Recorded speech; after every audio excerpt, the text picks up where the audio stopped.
আসসালামু আলাইকুম। আওয়ামী লীগ আগামী নির্বাচনে অংশ নিতে পারবে কিনা, অথবা আওয়ামী লীগের যে অসংখ্য ভোটার সমর্থক রয়েছেন তারা ভোট দিতে পারবেন কিনা, সেই বিষয়কে কেন্দ্র করে বিবিসি নানান প্রশ্নে রীতিমতো আমাদের প্রধান উপদেষ্টা ডক্টর মোহাম্মদ ইউনূসকে নাজেহাল করে ছেড়েছে। প্রধান উপদেষ্টা যখন লন্ডন সফরে ছিলেন তখন বিবিসি একটা ইন্টারভিউ করেছিল, যেটি কয়েক খণ্ডে প্রকাশ করা হচ্ছে। এর আগে ব্রিটেনের প্রধানমন্ত্রী কিয়ার স্টারমার কেন তার সঙ্গে সাক্ষাৎ করলেন না, সময় দিলেন না, সে বিষয়ে নানান ধরনের প্রশ্ন করা হয়েছিল। রীতিমতো নাস্তানুবোধ হয়ে উঠেছিলেন প্রধান উপদেষ্টা।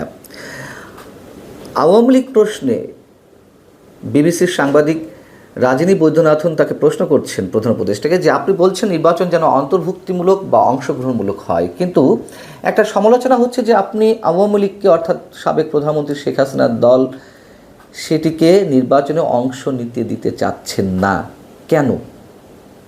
প্রধান উপদেষ্টা যেটি বললেন খুব মজার বিষয়। তার এই ধরনের উত্তরে যদিও আমরা অভ্যস্ত হয়ে গেছি, তিনি সামনে নিয়ে আসলেন জাতিসংঘের আবাসিক প্রতিনিধিকে। তাকে রেফারেন্স দিয়ে বলছেন যে আওয়ামী লীগ না থাকলেও নির্বাচন অন্তর্ভুক্তিমূলক হবে কি না। সম্প্রতি ঢাকায় জাতিসংঘের আবাসিক প্রতিনিধি খুব ভালোভাবে একটা ব্যাখ্যা দিয়েছেন। তিনি বলেছেন অন্তর্ভুক্তিমূলক মানে কোনো নির্দিষ্ট দল নয়, সব মানুষের অংশগ্রহণ। যতক্ষণ পর্যন্ত মানুষ ভোট দিতে পারছে ততক্ষণ এটা অন্তর্ভুক্তিমূলক। কি অদ্ভুত কথা! যে জাতিসংঘ এর আগে আগস্ট হত্যাকাণ্ড নিয়ে যে রিপোর্টটি দিয়েছিল, সেই রিপোর্টের কনক্লুশনে স্পষ্টভাবে বলেছে যে তারা সব কিছুর বিচার চায়, কিন্তু রাজনৈতিক দল হিসেবে বা কোনো রাজনৈতিক সংগঠনকে নিষিদ্ধ করা হোক এটি তারা কোনোভাবেই চায় না।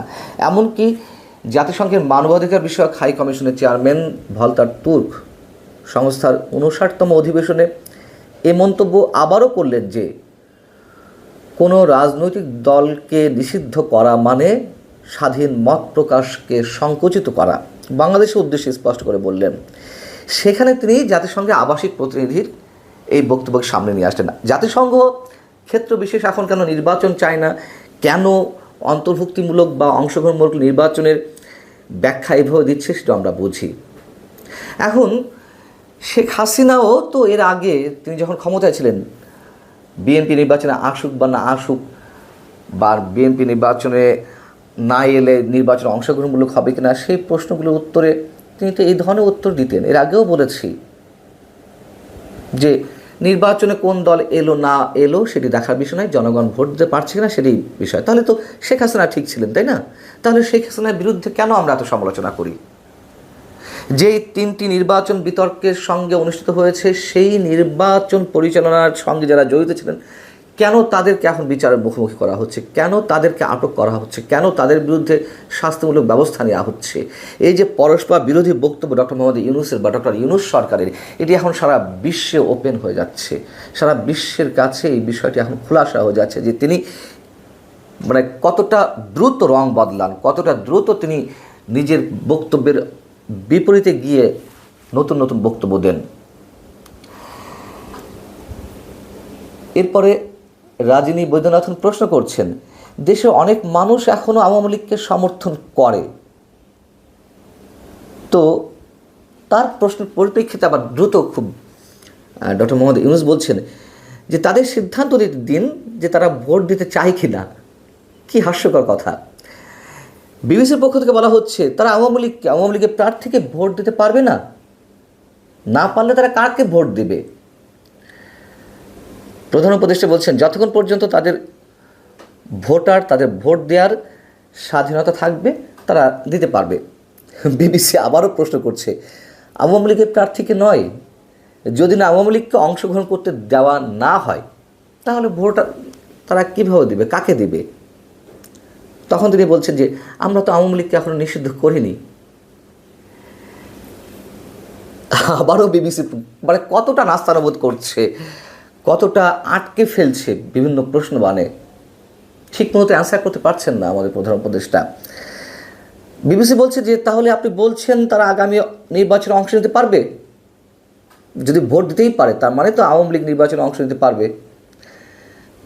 তখন আবার অধ্যাপক ইউনূস বলছেন, একটা জিনিস পরিষ্কার করি, আওয়ামী লীগকে নিষিদ্ধ করা হয়নি, তাদের কার্যক্রম সাময়িকভাবে নিষিদ্ধ করা হয়েছে, যার মধ্যে নির্বাচনও পড়ে। মানে আমরা আওয়ামী লীগকে নিষিদ্ধ করিনি, রাজনৈতিক কার্যক্রম নিষিদ্ধ করা হয়েছে, অতএব কার্যক্রম যেহেতু নিষিদ্ধ থাকবে, নির্বাচনেও তারা কন্টেস্ট করতে পারবে না। এই কথা বলার পরে আবার তিনি আবার নিজের বক্তব্য উল্টে কার কাঁধে দায় চাপাচ্ছেন? নির্বাচন কমিশনের উপরে। তিনি বলছেন আবার এটা সাময়িক তাদের রাজনৈতিক কার্যক্রম নিষিদ্ধ করা হয়েছে, তবে নির্বাচনে তারা থাকবে কি না সেটা নির্বাচন কমিশনের সিদ্ধান্তের উপর নির্ভর করছে। আমাদের কোনো মন্তব্য নেই, যা বলার বিবিসি বলে দিচ্ছে। মানে প্রশ্নের পর প্রশ্ন করে তারা নিজেরাও জানে যে বাংলাদেশের নির্বাহী প্রধান, সরকারি নির্বাহী প্রধান বা প্রধান উপদেষ্টা, তার নিজের কাছেও এই ধরনের কোনো সদুত্তর নেই। তিনি যে স্লিপ করে যাচ্ছিলেন, তিনি যে অ্যাভয়েড করছেন, তিনি যে কোনো রকমের শাক দিয়ে মাছ ঢাকার মতো অবস্থার সৃষ্টি করছেন, বিবিসি সেই সুযোগটি দেয়নি।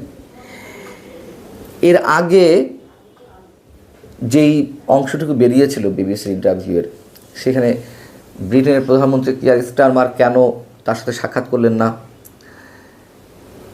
কিয়ার স্টারমারের দল, লেবার পার্টির এমপি টিউলিপ সিদ্দিকী যে তার সঙ্গে দেখা করতে চেয়েছিলেন, কেন তিনি দেখা করলেন না, অনেক বিষয়ে প্রশ্ন করা হয়েছিল। তিনি সেখানেও জুৎসই কোনো জবাব দিতে পারেনি। কিয়ার স্টারমার কেন দেখা করেননি এর উত্তরে তিনি বলেছিলেন যে তিনি সম্ভবত ব্যস্ত আছেন। তো তিনি সম্ভবত ব্যস্ত আছেন, আবার প্রশ্ন করা হয়েছিল যে আপনারা দুজন তো সমমর্যাদার, আপনিও প্রধানমন্ত্রী পদমর্যাদার, তিনিও এই দেশের প্রধানমন্ত্রী। যখন একটা দেশের প্রধানমন্ত্রী দেখা করতে চাইছেন, তিনি দেখা করছেন না, এর কি কোনো সঠিক জবাব দিয়েছেন, ব্যাখ্যা দিয়েছেন? তিনি অ্যাভয়েড করে যাওয়ার চেষ্টা করছিলেন। একটু আগে বললেন ব্যস্ত, এরপরে বললেন যে মনে হয় দেয়নি। তিনি যে লন্ডন সফরে গিয়ে বিভিন্ন ক্ষেত্রে কতটা নাস্তানুবোধ হয়েছেন সে বিষয়ে আমরা সবাই জানি। আবার সেখানে অবস্থা করাকালীন সময়ে আর এক আন্তর্জাতিক গণমাধ্যম স্কাই নিউজ তার একটি ইন্টারভিউ নিয়েছিল। সেখানে তিনি মন্তব্য করেছিলেন যে I am the guy who is bringing people together. মানে তিনি পুরো জাতিকে ঐক্যবদ্ধ করছেন। কতটা ঐক্যবদ্ধ করছেন সে তো আমরা জানি।